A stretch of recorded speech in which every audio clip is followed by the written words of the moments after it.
दोस्तों, मेरा ये वीडियो है ये बताने के लिए कि हैप्पीनेस क्या है, कंटेंटमेंट क्या है और खुशी क्या है। कुछ लोग हैप्पीनेस और खुशी में कंफ्यूज हो जाते हैं। जो खुशी होती है ये जनरली कई लोग कहते हैं टेम्परेरीली होती है। जब आपकी कोई इच्छा पूरी हो जाए थोड़ी देर के लिए आप खुश हो जाते हैं और बाद में उतना खुश नहीं रहते। फॉर एग्जाम्पल, अगर आप कोई एग्ज़ाम देते हैं, उसमें आपके रिजल्ट अच्छा आता है आपकी एक्सपेक्टेशन के हिसाब से, तो आप खुश हो जाएंगे। लेकिन ये खुशी टेम्परेरीली होती है और ये हमेशा नहीं चलती। जैसे किसी का लॉटरी का टिकट निकल रहा है, वो बहुत खुश हो जाता है और उससे आपसे 1 साल बाद पूछोगे तो मे बी वो किसी प्रॉब्लम में हो और उसके अंदर वो खुशी जो उसको मिली थी वो अब नहीं है। जबकि हैप्पीनेस बिल्कुल दूसरी चीज़ है। ये एक स्टेज ऑफ कंटेंटमेंट है जिसमें आप परमानेंट ब्लिस में रहते हैं और रिलैक्स रहते हैं। तो ये खुशी और कंटेंटमेंट में फ़र्क है। आप इसको ऐसे लेंगे, आप कंटेंटमेंट को आनंद कह के ले लीजिए कि blissful, a state of bliss, जैसे आपको योगा से, स्पिरिचुअल बेंट ऑफ माइंड से मिलती है। खुशी और आनंद को डिफाइन करने का कोई एक तरीका नहीं है और ये ठीक भी है। इससे कोई फ़र्क नहीं पड़ता कि इन इमोशंस को हम कैसे डिफाइन करते हैं, जब तक हम ज़िंदगी में लगातार पॉजिटिविटी की तलाश करते रहते हैं।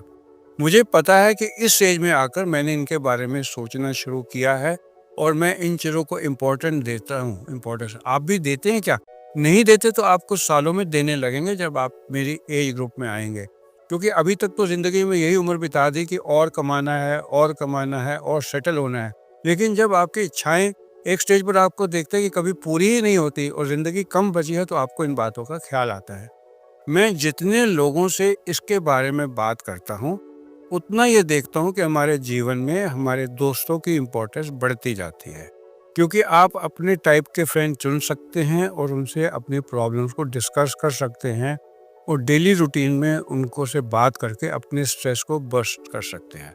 यानी कि बेसिक बात क्या निकली कि नए सोशल कॉन्टैक्ट्स ढूंढना जिनसे आपकी पूरी तरह बने, और परिवार के उन सदस्यों के साथ जेल करना, उन मेंबर के साथ जो आपको खुशी देते हैं, परमानेंट खुशी देते हैं और स्ट्रेस को दूर करते हैं। इसके लिए मैं आपको हार्वर्ड की एक स्टडी कोट करना चाहूँगा, जो अभी 80 साल से चल रही है और उसके अंदर जो उन्होंने एनरोल किए थे, उसमें अमेरिका के एक बाद में जो प्रेसिडेंट बने वो भी थे, एक प्रेस के एक बहुत बड़े नामी डिग्निटरी थे वो भी बने, और ये स्टडी 80 ईयर्स से चल रही है और इसमें जो रिसर्चर्स हैं वो 4th जनरेशन में पहुंच गए हैं, और जो ओरिजिनल 1000 से कम लोग थे अब वो हार्डली 20 लोग हैं जो 80 या 90 की एज क्रॉस कर चुके हैं। बाद में उनके फैमिली मेंबर्स को भी एनरोल किया गया और अल्टीमेटली इस स्टडी का निष्कर्ष ये निकला कि खुश रहने के लिए पैसा कमाना या आपके प्रोफेशन में सक्सेस होना नहीं होता। होता क्या है कि आप अपने सोशल स्ट्रक्चर में कितने स्ट्रांग हैं, आपकी अपनी वाइफ से या अपने फैमिली मेंबर से या आपके पार्टनर्स के साथ किस तरीके से बन रही है, और आप इंटरपर्सनल रिलेशनशिप स्ट्रांग रखते हैं और कितने रखते हैं। दूसरा, आप स्पिरिचुअली कितने स्ट्रांग हैं, आप अपने गॉड को अपने साथ कितना रखते हैं, उसमें कितना फेथ करते हैं। हम में से हर एक को कॉन्शियसली खुशी पाने का पूरा अधिकार है और अपने आप को एक्सपैंड करने की ज़रूरत है। उसके लिए सबसे important, as per science, as per various researches, as per various trials, ये पता लग चुका है कि खुशी सिर्फ पैसे से नहीं आती, खुशी आपके प्रोफेशन में आपके सक्सेसफुल होने से नहीं आती।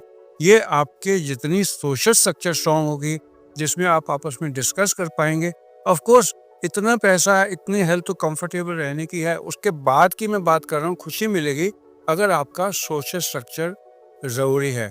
और ज़िंदगी में ज़्यादा और ज़्यादा और ज़्यादा के चक्कर में लोग खुश नहीं हो पाते। आपने वो सुना हुआ है ना, ये दिल मांगे मोर, अंत तो चाह की कभी होते ही नहीं। मैं तब खुश होऊंगा जब मैं तब खुश होऊंगा जब मुझे ये मिलेगा, इसका कब कभी नहीं आता। तो ये आपको खुशी लेने के लिए पूरी तरह ज़िंदगी को एक्सपीरियंस करना पड़ेगा, और ज़िंदगी को पूरी तरह एक्सपीरियंस करने के लिए इसमें अच्छा टाइम भी आता है, बुरा भी आता है, और लाइफ की रियलिटी को जानने के लिए, अच्छी चीज़ों को एक्सपीरियंस करने के लिए आपको बुरी चीज़ों की भी डेफिनेशन पता होना चाहिए, थोड़ा उनको आपको महसूस करना पड़ेगा। एक जो खुशी है ये एक पॉजिटिव स्टेट ऑफ माइंड है, जिसमें डीप कंटेंटमेंट की फीलिंग जो आप जी रहे हैं उसकी होना ज़रूरी है। और एक बात बहुत इम्पॉर्टेंट है कि खुशी अगर आप महसूस करेंगे और कंटेंटमेंट में रहेंगे तो आपके हेल्थ बेनिफिट्स होंगे, आपको डिप्रेशन नहीं होगा, आपका बॉडी में स्ट्रेस हार्मोन नहीं रिलीज होंगे, एंडोथेलियल डिसफंक्शन बेटर रहेगा। और एंडोथेलियल डिसफंक्शन का मतलब है जो आर्टरीज खून की नाड़ियां हैं उनकी इंटरनल लाइनिंग वो ठीक रहेगी, उससे आपका ब्लड प्रेशर नहीं बढ़ेगा, आपको डायबिटीज़ नहीं होगी, ओबेसिटी नहीं होगी, ये सारी चीज़ें होंगी। और इस पे मुझे इससे पहले कि मैं एंड करूं, मुझे एक गाना गाइड पिक्चर का याद आ रहा है जिसमें जब राइटर ने लिखा होगा तो उसने अनजाने में ये बात लिखी थी, वहाँ कौन है तेरा मुसाफिर जाएगा कहाँ, दम ले ले घड़ी भर अशियाँ पाएगा कहाँ। एस डी बर्मन साहब ने गाना गाया था और इसका बेसिक जस्ट ये है कि वहाँ कौन है तेरा जाएगा कहाँ, यानी कि तुम वहाँ जाओगे जहाँ तुम्हें सुकून मिलेगा। और सुकून मिलेगा अपने ही लोगों में, इंटरपर्सनल प्यार में। इसलिए आपको सबसे इम्पोर्टेंट लाइफ में है आपके रिलेशंस ठीक हों उन लोगों से जब आप प्रॉब्लम में है, जो आप अपनी प्रॉब्लम्स को शेयर कर सकें। तो आप सबका मेरे साथ जुड़ने के लिए धन्यवाद। अगर आपको मेरे इस तरह के अपडेट को सीखने को देते हैं तो मेरे चैनल को सब्सक्राइब कर लीजिए और लाइक माइंडेड पीपल में शेयर कर देना। Thank you so much.